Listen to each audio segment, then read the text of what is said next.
예, 말씀 마태복음 19장 1절에서 12절까지입니다. 마태복음 19장 1절에서 12절까지를 제가 읽겠습니다.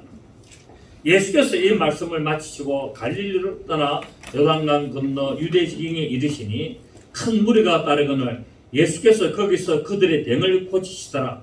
바리새인들이 예수께 나와 그를 시험하여 이르되 사람이 어떤 이유가 있으면 그 아내를 버리는 것이 옳으니까?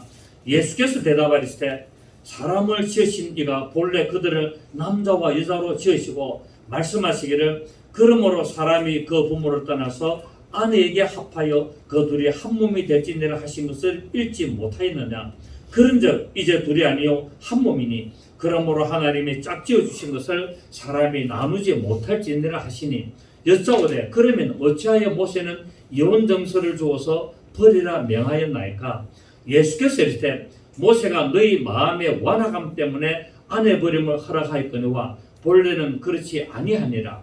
내가 너에게 말하노니 누구든지 엄행한 이유 외에 아내를 버리고 다른 데로 장가드는 자는 간음함이니라. 제자들이 이르되 만일 사람이 아내에게 이같이 할진대 장가들지 않는 것이 좋겠나이다. 예수께서 이르시되 사람마다 이 말을 받지 못하고 오직 타고난 자라야 하지니라. 어머니 태로부터 된 고자도 있고 사람이 만든 고자도 있고 천국을 위하여 스스로 된 고자도 있도다. 이 말을 받을 만한 자는 받을지어다. 아멘. 지난주에 잠깐 1만 달란트 그다고 100데나리온 대해서 설교를 했잖아요. 거기 이제 핵심이 뭐냐면은 1만 달란트를 용서를 받은 것은 뭐냐면은 1만 달란트는 우리 인간이 도저히 갚을 수 없는 금액이죠, 그죠? 그러니까 다윗이 성전을 건축하기 위해서 모은 금이 얼마나 했습니까? 3천 달란트. 3천 달란트고 이스라엘 백성 나라가 1년에 로마에다가 바치는 세금이 800달란트였어요.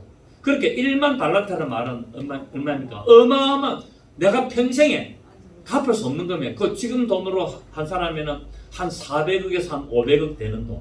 그거를 일방적으로 뭡니까? 탕감을 받았잖아요. 용서받았다는 것은 뭡니까? 우리가 평생 내가 죽어도 갚을 수 없는 금액을 하나님 용서해 줬다는 겁니다. 뭡니까?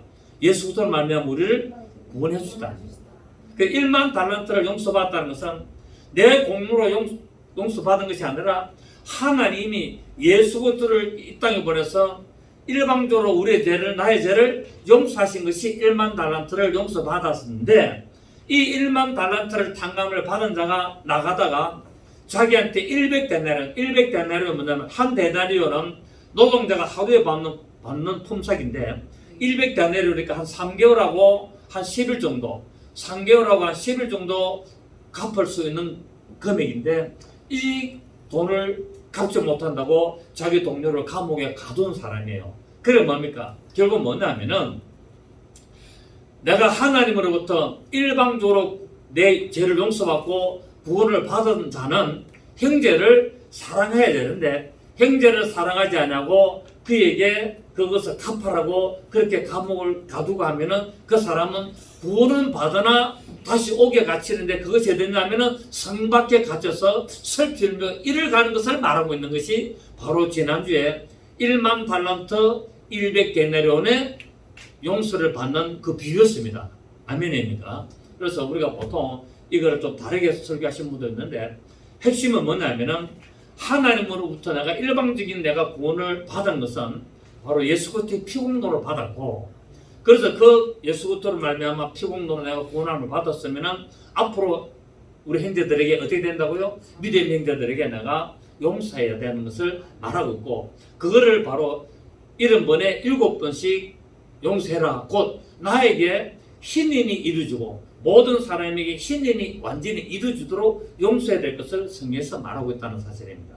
그래서 베드로가 내가 7번까지 용서하면 되겠습니까? 라고 예수님께 물었는데 예수님께서 70번에 7번 가지고 너한테 완전히 신인이 이루어져야 된다는 겁니다.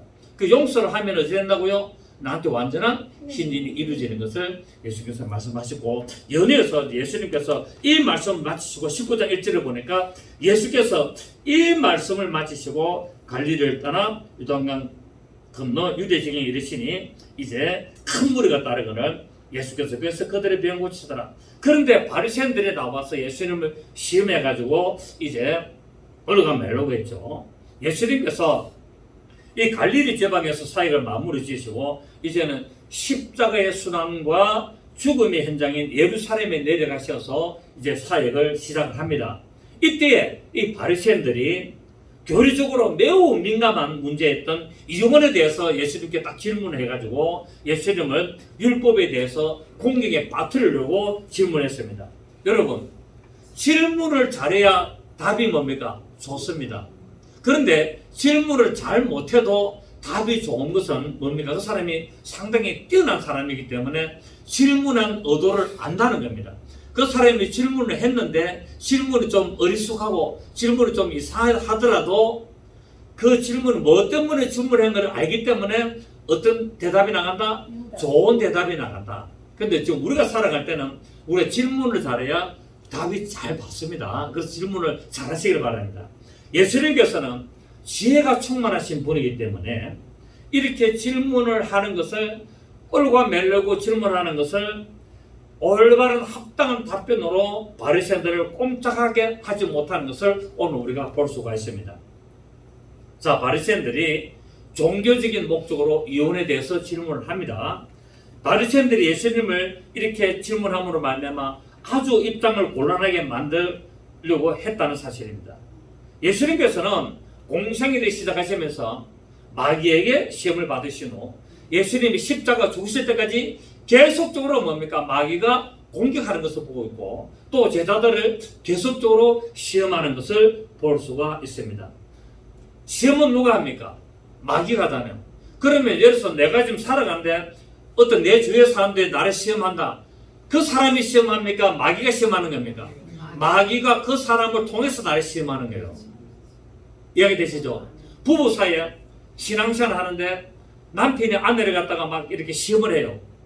근데 남편이 미워서 시험하는 것이 아니라 마귀가 그 남편에게 미워하는 마음을 주고 시험을 하도록 만드는 거예요. 그 때문에 우리가 여기서 잘 분별해야 되잖아요. 그죠? 예수님께서 공생애를 시작할 때부터 마귀가 시험을 합니다. 이 돌을 떡덩이로 만들어 먹어라. 그리고 뭡니까? 네가 성전 꼭대에서 뛰어내려라. 그리고 네가 나한테 절하면은 이 천하만국 모든 영광을 내가 너한테 다 준다라고 시험합니다. 예수님이 뭐라 했습니까? 하나님의 말씀으로 시험하지 말라라고 잘라버립니다. 그리고 또 예수님이 십자가 죽으실 때까지 마귀는 예수님의 제자들 통해서 지속적으로 시험하는 것을 우리는 성경을 볼 수가 있습니다. 그래서 마귀로부터 나오는 시험에 속지 말고 우리는 영적으로 잘 분별해서 판단해야 될 점이 있습니다. 계시록 2장 9절에 보면은 자칭 유대인이라 하는 자들의 회방을 안 오니 실상은 유대인이 아니요 사단의 배라. 사단의 배라. 계시록에 이처럼 시험하는 자가 누구라고요? 자칭 유대인이라 하지만은 실상은 사람이 유대인이라고 하는 그 사람들이 시험하지만은 그 배후에는 사단이 시험을 하고 있다는 겁니다. 아멘. 또 그리고 요한복음 13장 2절에 보면은 가룟 유다에게 예수님을 팔려고 하는 생각이었는데 요한복음 13장 2절에 보면은 마귀가 벌써 시몬의 아들 가룟 유다의 마음에 예수를 팔려는 생각을 되었더라라고 말하고 있습니다. 이 동일한 말씀을 누가복음에는 뭐라고 그러냐면은 누가복음 22장 3절에는 12 중에 하나인 가룟이라는 부르는 유다에게 사단이 들어가니라라고 말합니다.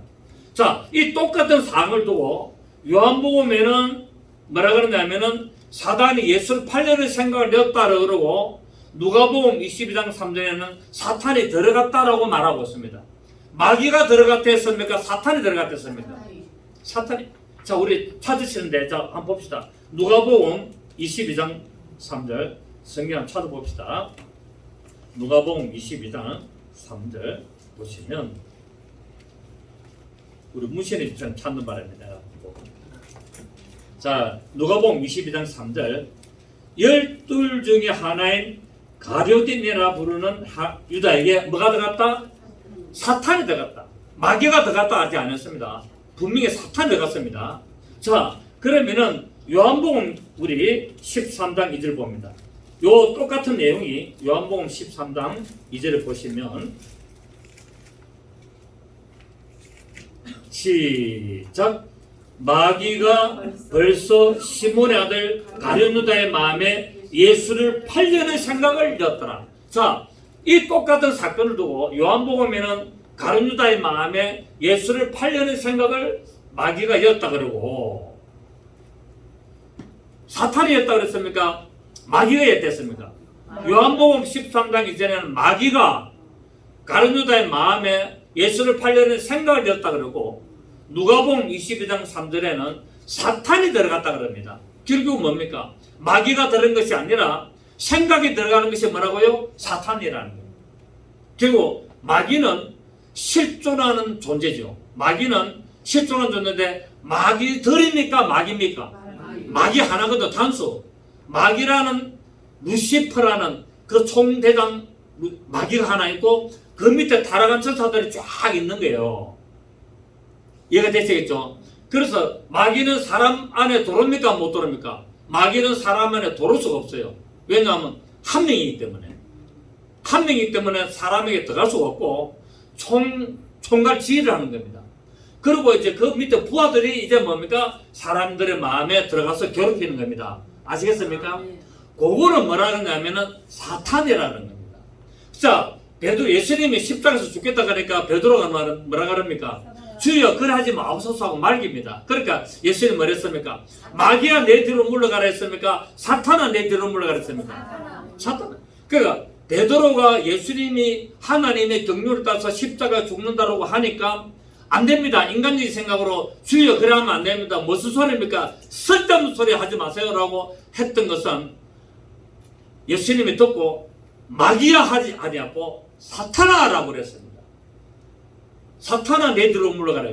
결국 뭐냐면은 하나님을 대적하는 모든 일들과 생각들을 총칭하여 사탄이라 그러고, 그러니까 베드로도 사탄이 될 수 있고 나도 사탄이 될 수 있고 여러분도 사탄이 될 수 있습니다. 그러나 여러분은 마귀는 될 수 없습니다.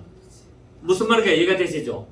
마귀는 실존하는 인물이고 그 마귀로부터 파생되어 나오는 모든 생각과 말들과 행동들과 모든 하나님을 대적하는 일들을 사탄이라 그러는 거예요.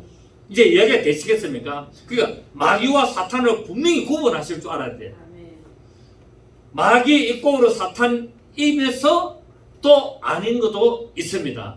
그러니까 마귀는 사탄은 마귀이지만 실존하는 존재는 아니고 바로 마귀로 말미암아 하나님을 대적하는 모든 생각, 모든 말들, 모든 인간의 행동들, 살아가는 모든 모습들이 하나님을 대적하면 그때 뭐가 됩니까? 사탄이 되는 겁니다. 아멘. 그래서 이제 가룟유다의 마음에 예수를 팔려는 생각을 였는데 이 예수를 팔려는 생각을 뭐라 그런다? 사탄이라 그런다. 사탄이라. 그러니까 사탄이 들어가면은 막 우리 마음에 뭐가 들어온다? 시험이 들어오고 막 분노가 치밀이 이루고 하나님을 대적하는 생각이 오고 막 그렇게 나타나는 것을 우리가 알 수 있습니다. 그래서 우리가 기도할 때 어떤 생각이 나한테 납니다. 내가 하나님 앞에 막 기도하는데 어떤 생각들이 문득 나는데 이거를 다 하나님 음성으로 들으시면 안 된다는 거예요. 하나님이 주는 것인지 마귀가 주는 생각인지를 잘 구분해야 된다는 거예요. 이거 그래서 영분별 연사가 굉장히 중요하고 그거를 분별하기 위해서 성경을 알아야 된다는 거예요. 성경을 아는 목적이 뭐라고요? 하나님의 말씀으로 분별을 해야 되기 때문에 그래서 성경을 깨달아야 된다는 것을 여러분에게 강조를 하는 거예요. 성경을 모르고 기도만 줄창 오라 하는 사람들은 뭡니까? 마귀가 주는 생각인지 하나님이 주는 생각인지 잘 몰라요. 그러다 보니까 어떤 기도원 같은 가면은 기도만 계속 많이 시키다 보면은 어떤 생각이 막 들어오고 음성이 들리기도 한데 마귀가 주는 생각도 있습니다, 여러분. 그래서 우리가 성경을 알아야 되는 거예요. 성경을 제대로 알고 있어야 마귀가 주는 생각인지 하나님이 주시는 생각인지를 분별할 수가 있다는 겁니다. 아멘. 그래서 성경을 갖다 아는 것이 굉장히 중요하기 때문에 우리가 영문의 연사를 하기 위해서는 반드시 성경을 많이 읽고 성경을 깨달아서 성경 안에서 하나님이 주신 생각인지 마귀가 주는 생각인지를 분별할 줄 알아야 된다는 것을 말씀을 드립니다. 자, 당시에 이때 예수님 이때에 바리새인들에게는 두 학파가 있었어요. 힐렐 학파와 삼마의 학파가 있었는데 이혼에 대하여서 이 두 학파가 좀 견해가 달랐습니다. 그런데 예수님 시대 때는 힐렐 학파가 더 좀 우세했어요.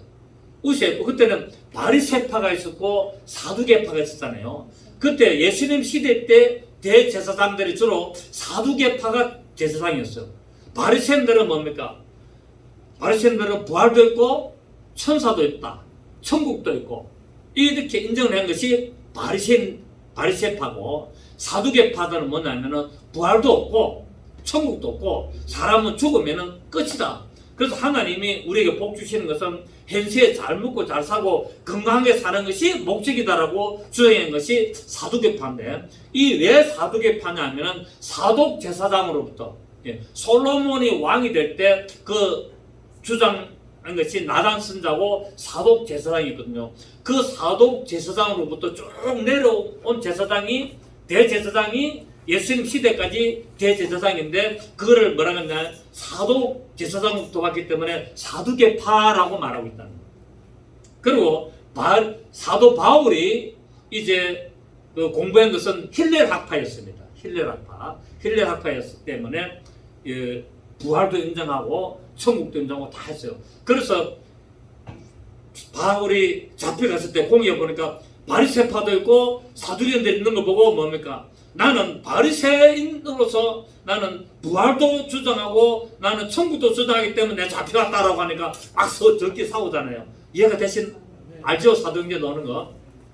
그렇습니다. 그래서 이 힐렐 학파와 삼마의 학파가 있었는데 힐렐 학파는 이혼을 인정을 하는데 어떻게 했냐면은 여자가 부도덕하거나 또 여자답지 못한 것도 이혼의 사유를 지었습니다. 그 얼굴이 좀 못나다든지 뭐 요리를 잘 못한다든지 집안 살림을 잘 못한다. 그 이혼 조건 된다라고 이야기한 거예요. 그래서 이혼을 자유롭게 허락을 한 것이 힐렐 학파였고 반면에 삼마의 학파는 여자가 간음을 하지 아니하면 절대 이혼할 수 없다라고 이렇게 딱 못을 박은 것이 삼마의 학파였어. 그래서 예수님께서 이렇게 만약에 힐렐 학파에 동조를 하면은 예수님을 도덕적으로 합당하지 않다라고 공격하게 되고 또 예수님이 만약에 삼마의 학파에 동조해가지고 하면은 당신은 그 요한복음 8장에 간음한 여인을 용서했지 않았냐. 분명히 간음한 여자는 이혼이 될 조건이 되는데 왜 다시 용서해가지고 다시는 그런 짓 하지 말랬나. 이런 또 공격을 받을 수도 있다는 겁니다. 그래서 오늘 본문을 보니까 예수님을 시험하려고 라고 이렇게 하고 있습니다. 이게 이제 종교적으로 시험을 했고 두 번째는 정치적인 목적으로 시험을 했습니다.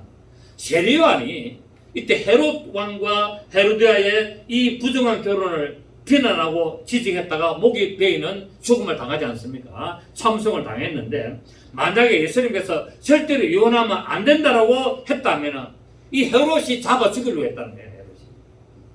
그래서 이래도 못하고 저래도 못하고 대답하기 곤란하지만 예수님은 굉장히 합당한 방법으로 질문을 하고 있는 것이 이제 오늘 본문에 나오게 되고 있습니다. 그래서 예수님의 이 답변을 한번 보도록 하는데 예수님께서는 이러한 바리새인들의 의도대로 시험에 넘어가지 않으시고 도리어 이혼은 인간의 완악함 때문에 그렇다라고 도리어 인간을 지적을 해버립니다. 이혼의 조건이 되는 것이 본래는 하나님이 남자와 여자를 창세기에서 지으시고 둘이 한 몸이 되기 때문에 이혼하는 것이 하나님의 뜻이 아니지만 그런데도 불구하고 이렇게 이혼을 허락하고 힐렐 학파가 허락하고 삼마의 학파가 허락하는 것은 바로 너희들 완악한 인간의 그 본성 때문에 그렇다고 예수님께서 지적을 합니다. 창세기 2장 24절에는 하나님 뭐랬습니까? 남자가 부모를 떠나 그의 아내와 한 몸을 이룰지니 사람이 나누지 못한다는 목적으로 이렇게 말씀하셨어요.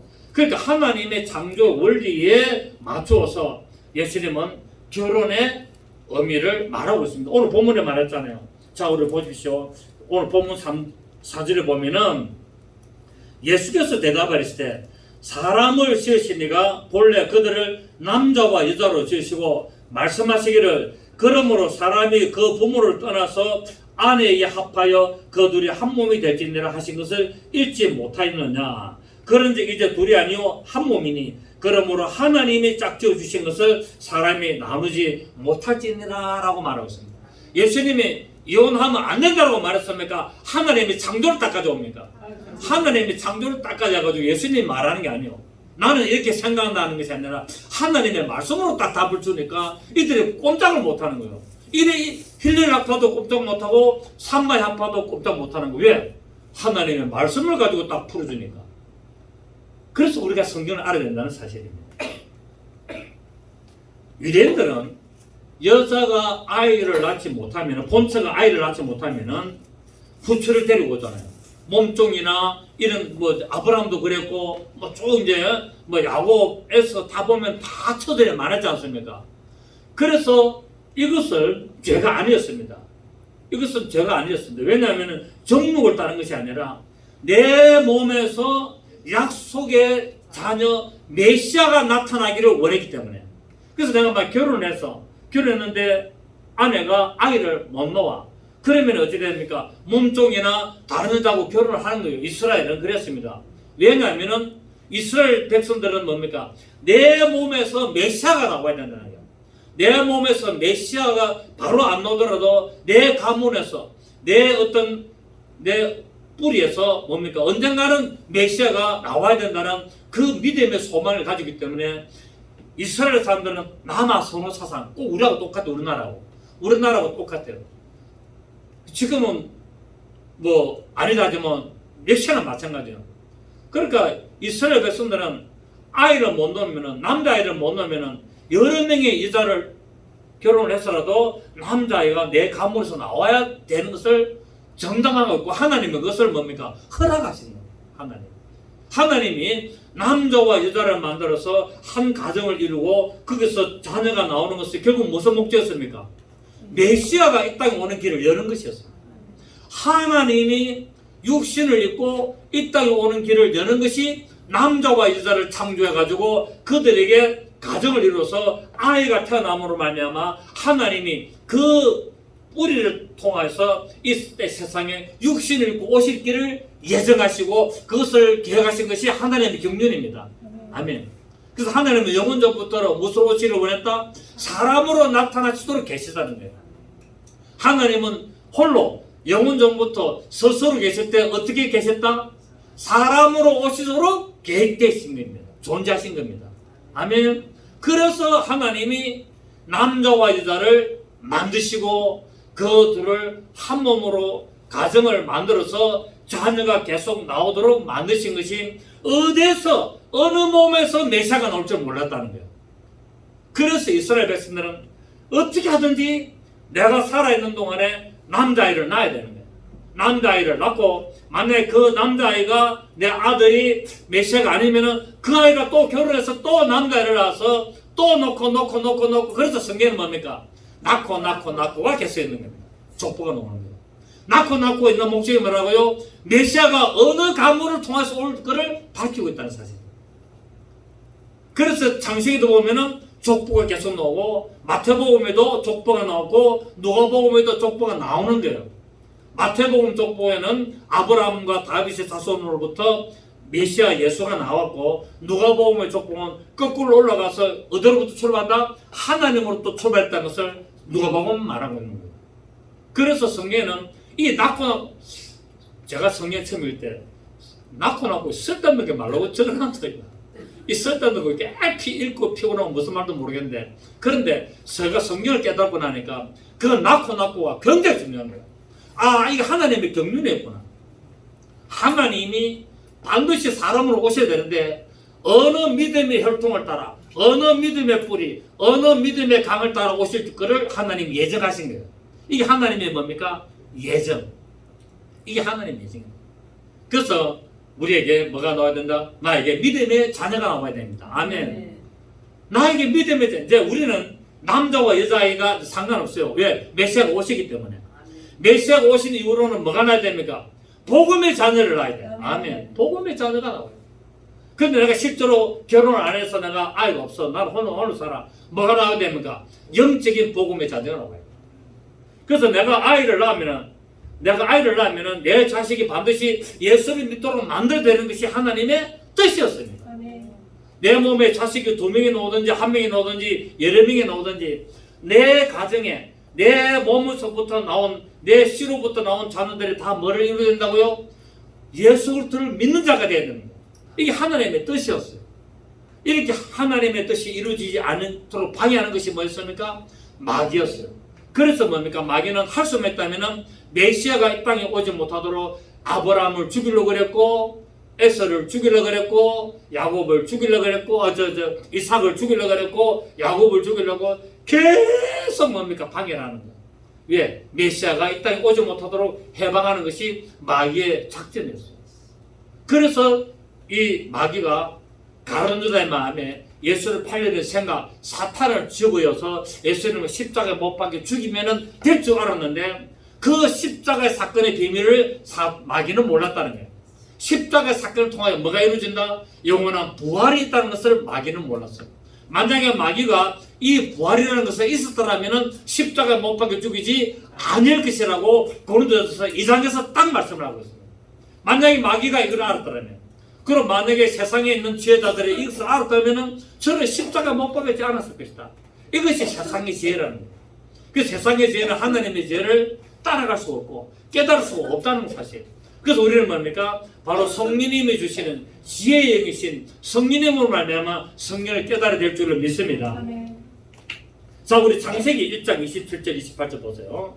그래서 하나님의 이 창조의 뜻은, 결혼은 바로 무슨 뜻이 되냐? 창세기 1장 27절 28절을 보시면 하나님이 자기 형상 곧 하나님의 형상대로 사람을 창조하시되 시작. 하나님의 남자만 창조하면 안 됐나?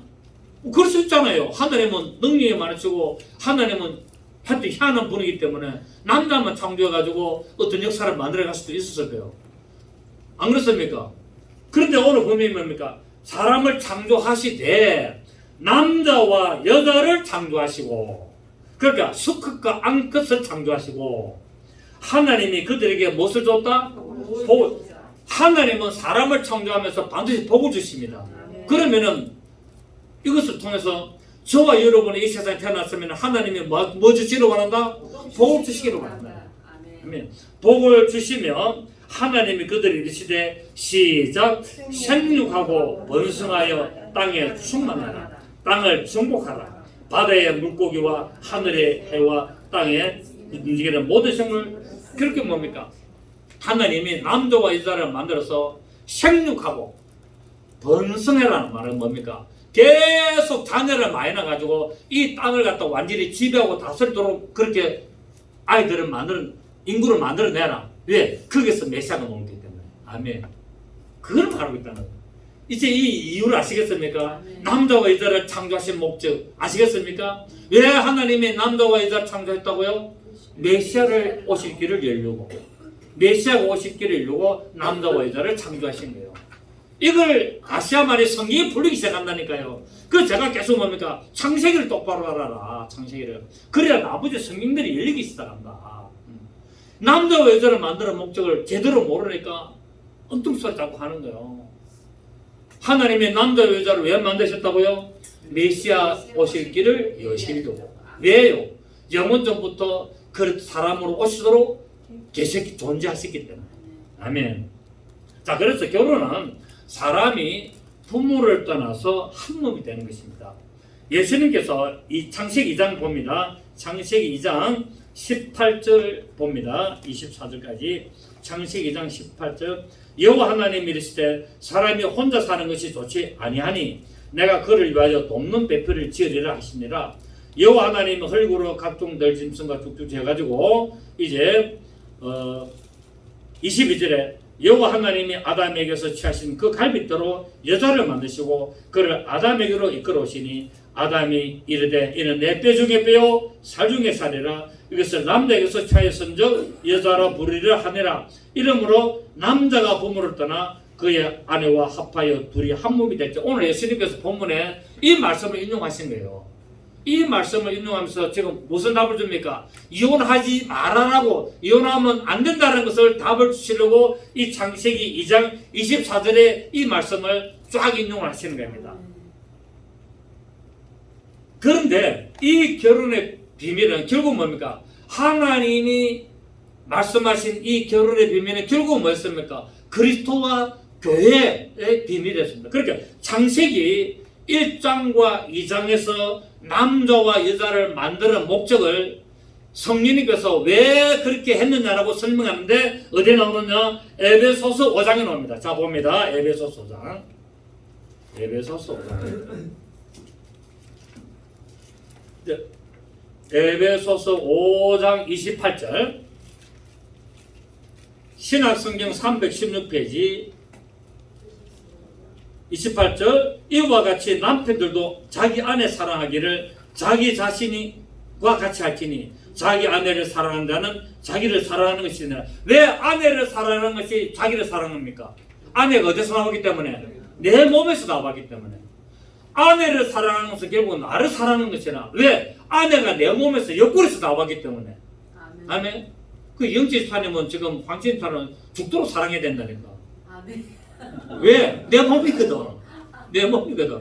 우리 또 다 그래 다. 그래서 나는 우리 집 사람을 죽도록 사랑하려고 그래요. 언제까지 사랑한다? 죽도록 충성해라. 죽는 순간까지 믿음을 지켜라 이 말이겠죠. 자 봅니다. 그 다음에 29절. 누구든지 언제나 자기 육체를 미워하지 않고 오직 양육하여 보호하기를 그리스도께서 교회를 함과 같이 하나니 우리는 그 몸의 지체입니다. 시작. 그러므로 사람이 부모를 떠나 그의 아내와 합하여 그 둘이 한 육체가 될지니 이 비밀이 그도다. 나는 그리스도와 교회다여 말한다. 창세기 2장 24절에 말씀하신 이 비밀이 뭐라고요? 그리스도와 교회라는 거예요. 결국 창세기 1장과 2장에서 말하는 하나님의 창조하신 남자는 누구라고요? 그리스도였고 그 여자는 누구였습니까? 우리 교회라는 겁니다. 바로 하나님이 창세기에서 남자와 여자를 만드시고 거기에서 둘이 한 몸이 되라는 것은 결국 예수 그리스도가 이 세상에 남자로 오셔서 신부된 우리와 연합하여 한 아내를 맞이하여서 그분의 결혼하려고 그랬다는 겁니다. 그것이 비밀이라는 거예요. 그 창세기 1장에서 말하는 하나님이 천지 창조를 하시고 그 다음에 인간을 만드신 비밀이 뭐라고요? 이 세상에 교회를 세워서 예수님이 오셔서 합하여 하나님의 나라를 완성하려고 그러려고 남자 여자를 만났다는 겁니다. 그래서 우리는 어찌 됩니까? 바로 이 하나님의 아내된 자로 신부된 자로 우리는 하나님의 영광의 그 찬송을 부르며 나가는 믿음의 가정이 되어야 될 줄 믿습니다. 그래서 예수님이 자기 몸에서 나온 우리를 뭡니까? 사랑하신 거예요. 왜? 자기 몸이니까. 우리를 사랑하신 것은 결국 누구를 사랑한다? 자기를 사랑하는 거예요. 왜? 자기 몸에서 나왔기 때문에. 자기 옆구리에서 우리가 나왔기 때문에. 그래서 자기 아내를 사랑한다는 자기를 사랑한다 그랬잖아요. 언제까지?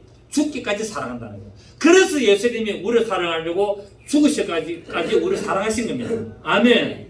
이게 비밀이 크다는 거예요. 그러니까 이거를 성경 통해 알아야 되는데 모르는 거예요. 다시 말하면 예수 그리스도와 결혼한 아내인 우리는 어떤 경우라도 바로 예수를 믿으면서 떠나서는 안 된다는 것을 말하고 있습니다. 오늘 예수님께서 이혼은 안 된다고 하나님이 짝지어 주신 것은 사람이 나누지 못하고 안 된다고 말씀하시는데 왜 그렇습니까? 바로 예수를 믿는 믿음을 떠나지 말라는 거예요. 그것을 떠나지 말라는 거예요.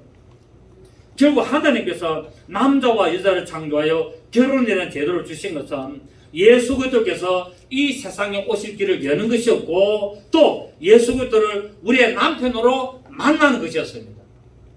그래서 아담은 뭡니까? 오실 자의 표상이라고 하는 거예요. 로마서 말하는 아담은 오실 자의 표상이라는 말은 바로 남자는 아담, 남자 아닙니까? 아담, 남자. 남자는 뭡니까? 오실 예수 그리스도의 표상이었다고 말하고 있잖아요. 그 창세기 1장 24절, 2장 24절하고 거기서 남자를 만든데 그 남자가 누구를 예표했다고요? 예수 그리스도를 예표했다는 거예요. 그 하와는 누구라고요? 그러니까 하와라는 말은 저 히브리어 계통의 말을 하와라 그러고 영어로는 이브라 그러잖아요. 이브. 결국 뭡니까? 결국 그리스도와 그분의 몸된 교회 우리를 하나님은 창조하신 거예요. 이 세상에. 교회를 창조하시려고 이 천지 만물을 만드셨다니까요. 아멘. 교회를 창조하시려고. 그래서 왜 교회를 만드셨냐? 그분이 오셔서 우리와 연합하려고. 그래서 만물을 회복시키려고. 그걸 하신 거예요. 아, 시간 다 되면 큰일 났네, 지금. 이제 시작하고 있는데. 예수 그리스도는 우리 교회와 하나가 되기 위하여 하나님의 짝지어 주셨기 때문에 사람이 인위적으로 나눌 수 없었습니다. 사람이 아무리 해방을 해도 교회는 갈라질 수가 없습니다. 아멘. 절대로 하나님으로부터 갈라질 수 없는 것이 바로 교회입니다. 그래서 창조 이후로 오늘날까지 마귀가 수많은 방법으로 수많은 사람을 통하여 교회를 무너뜨리려고 했는데 실패했습니다. 그래서 교회는 더 흥왕했습니다. 할렐루야. 왜? 하나님이 그를 만들어 주셨다는 거예요. 그래서 뭡니까? 절대로 하나님이 짝지어 주신 것을 사람이 나눌 수 없다라고 오늘 말씀을 하고 있습니다. 그런데 신명기 24장 1절을 보면은, 신명기 24장 1절 4절을 보면은 이혼 정서를 주게 됩니다. 자, 우리 한번 봅니다. 시간이 많이 가도 할 수 없다. 신명기 24장 1절에서 4절. 신명기 24장 구약성경 298페이지. 사람이 아내를 맞이하여 데려온 후에 그에게 수치되는 일이 있음을 발견하고 그를 기뻐하지 아니하면 이혼 정서를 써서 그의 손에 주고 그를 자기 집에서 내보낼 것이요. 그 여자는 그의 집에서 나가서 다른 사람의 아내가 되라. 자, 결혼을 했는데 여자에게서 수치가 발견됐어. 이 여자에게 수치가 뭡니까? 결혼해가지고 처녀성이 없는 거라. 결혼을 했는데 첫날 밤을 딱 지나보니까 처녀성이 없어. 처녀성이 있는가 없는가를 어떻게 합니까? 첫날 밤을 지나면은 그 요에 이제 처녀된 그 피가 나와야 되잖아요. 그게 없는 거라. 그러면은 뭡니까? 아, 이 여자는 나하고 결혼하기 전에 어떻게 됐든지 어쨌든 참 처녀성을 잃어버렸다. 이게 되는 거예요. 그게 뭡니까? 여자의 수치였어요. 여자의 수치는 딱 하나. 뭡니까? 결혼을 하기 전에 처녀성을 잃어버리는 것이 여자에게 수치였어요. 그래서 결혼을 하고 첫날 밤에 보니까 수치, 그 처녀성이 있기 때문에 뭡니까? 내보내버리는 거예요. 이혼 정서를 줘서 내보내는 겁니다. 율법에서는 돌에 맞아 죽여야 되지만은 결혼을 했기 때문에 뭡니까? 일단 이혼 정서를 써서 내보내서 살리는 겁니다. 이것은 뭡니까? 죽음에서 보호하기 위하여서 이혼을 한 것이지 실제로 뭡니까? 그것을 그냥 인간적으로 이혼을 하라는 것이 아니라는 거예요. 하나님의 뜻은 이혼하는 것이 아니라는 거예요. 처녀성을 잃었더라도 결혼했으면 같이 살아라는 것이 하나님의 뜻이에요. 제가 뒤에 설명하겠습니다만은 여기서 수치되는 일은 바로 처녀성을 상실한 것인데 하지만 하나님은 이혼하라는 것이 아니었습니다. 다만 남편의 마음에 용서하는 마음이 없어서 평생에 그 아내가 남편한테 구박을 받고 고통 속에서 사는 것보다는 나가서 사는 것이 좋겠다. 다른 남자를 만나서 결혼한 것이 좋겠다 해서 모세가 이혼 정서를 서술한 거예요. 하나님이 서술했습니까? 모세가 서술했습니까? 모세가. 하나님의 뜻은 데리고 살아라. 하나님의 뜻은 비록 전성이 없더라도 너가 결혼했으면 아내를 삼고 살아라는 거예요. 이게 영적인 비밀이 큰 게 나옵니다. 이게 지금. 대충 여러분 감잡으시겠지만. 그런데 모세는 뭡니까? 그 남편이 평생을 갖다가 마음에 용서하는 마음이 없어가지고 데리고 살면서 구박하고 욕하고 때리고 그렇게 해가지고 여자 고통 속에 사느니 차라리 이혼 정서를 써줘서 그 여자로 자유하게 만들어가지고 마음에 드는 용서하는 남편을 만나서 가정을 꾸리는 것이 낫다라고 해서 모세가 이혼 정서를 써준 거예요. 아멘. 네. 그래서 오늘 본문 8절에 뭐 했습니까? 본문 8절에 오늘 보십시오. 오늘 우리 마태복음 8절에 뭐라고 그랬습니까? 시작. 내가 너에게 말하노니 누구든지 엄행한 이후에 아내를 버리고 8절에 예수께서 이르실 때 시작. 모세가 너희의 마음의 완악함 때문에 아내 버림을 허락하니까와 본래는 그렇지 않아. 모세가 네 마음이 인간아, 이 남편들아, 네 마음의 완악함 때문에 이혼 정서를 서줘서 내가 보내라 했지 본래는 그런 것이 아니라고 예수님 말씀하신 거예요. 마태복음 1장에 보면은 마리아의 남편 요셉이 자기 아내 마리아하고 약혼하고 정혼했는데 임신했어. 그러면 어찌 됩니까? 돌에 맞아 죽게 되는데 이 요셉은 어려운 사람이 돼가지고 뭡니까? 모른 차고 데려가지고 평생을 삽니다. 누구였습니까? 예수님이 예표였습니다. 요셉은 분명히 조용히 내보내라 그래서 말도 안 하고 말 안 하고 그냥 조용히 내보내라 그랬는데 내보내면 어찌 됩니까? 돌에 맞아 죽는 거거든요. 율법에 따라서. 그래서 이 마리아를 살려고 물론 천사가 이야기했지만 살리려고 자기하고 육체적인 관계를 안 했음에도 불구하고 임신을 했는 여자를 데리고 평생을 살아갑니다. 왜? 하나님의 말씀대로 살아가는 거예요. 왜? 천사가 와서 데리고 살아 그런 거라. 그 하나님이 데리고 살아가면 어찌 됩니까? 데리고 사는 거예요. 어찌하면서 내 몸같이 사랑하는 겁니다. 아멘. 아내는 내 몸같이 사랑하는 겁니다. 그래서 요셉은 동침하기 전에 잉태했음에도 불구하고 어려운 사람이라 천사의 분부대로 행하여 아내를 삼았습니다. 또한 예수님께서는 요한복음 8장에 가늠한 여인을 데려와서 말했습니까? 돌에 맞아 죽게 되지만은 그를 용서해서 나도 너를 정죄하지 않으노니 다시는 가서 죄를 범하지 말라라고 예수님께서 우리의 모든 것을 이 여자를 용서했습니다. 결국 뭡니까? 이것은 예수 그리스도께서는 마귀로 말미암아 영적으로 처녀성을 상실한 우리가 예수님 믿기 전에 뭡니까? 부처를 섬겼고 미신을 섬겼고 다 우리가 인간적으로 살아왔는데 이거는 뭡니까? 바로 우리가 영적으로 처녀성을 상실했단 말이에요. 그리고 영적으로 바람이 나고 영적으로 간음하고 영적인 몸을 더럽혔던 우리를 예수님께서 오셔서 사랑하시고 우리에게 하나님 앞에 저가 순수한 처녀성을 가지고 있었다는 것을 증거하기 위하여 자기 옆구리에 창이 찔려서 피와 물을 흘려서 하나님 앞에 내놨습니다. 아멘. 하나님 앞에 우리의 뭡니까? 처녀성을 대신해 놨는 거예요. 언제까지? 죽으면서까지. 사랑하십니다.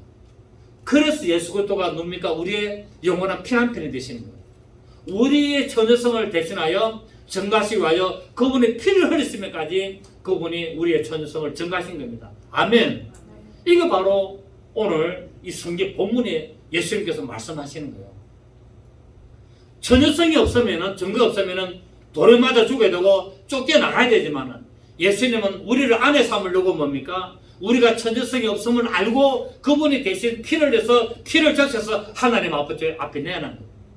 아멘. 그게 뭡니까? 십자가 사건. 그래서 호시아서 보면은 고멜이 바람난 여자 아닙니까? 그 바람난 여자가 계속 갖추라고 바람을 피우는데 하나님은 뭐랬습니까?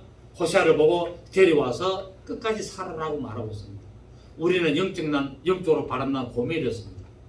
아멘. 인정하십니까? 아멘. 이거를 하나님은 사랑하여서 무작정 덮어주시고 하나님 앞에 우리가 처녀였음을 신실한 자였음을 증가하고 어려운 자였음을 증가하기 위하여 그분이 십자가에서 죽으셔서 우리의 이혼을 막으신 겁니다.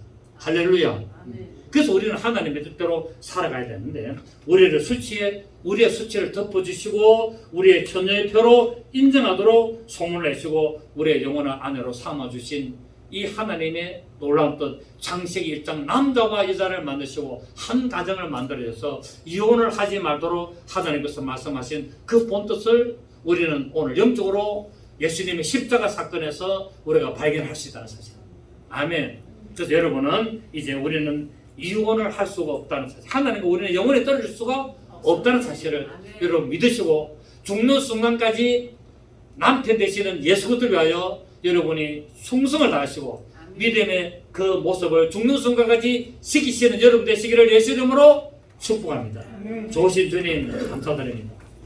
하나님이 남자와 여자를 만드시고 가정을 이루신 오늘 근본적인 목적을 우리가 알았습니다.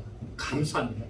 우리는 고밀이었고, 우리는 영적으로 바람난 자였고, 영적으로 가늠한 자였고, 영적으로 처녀성을 잃어버렸던 자이지만 예수님께서 자기 몸을 사랑하신 그 놀라운 사랑으로 십자가에서 피를 죽으심으로 우리를 아내로 인정하시고 받아주심을 감사드립니다. 그러하여 하나님께 영광의 찬송을 드리며 우리 죽는 순간까지 이 믿음을 끝까지 지켜 하나님을 영화롭게 하기를 원합니다. 성령께서 주장하시고 인도하시고 역사하여 주시옵소서.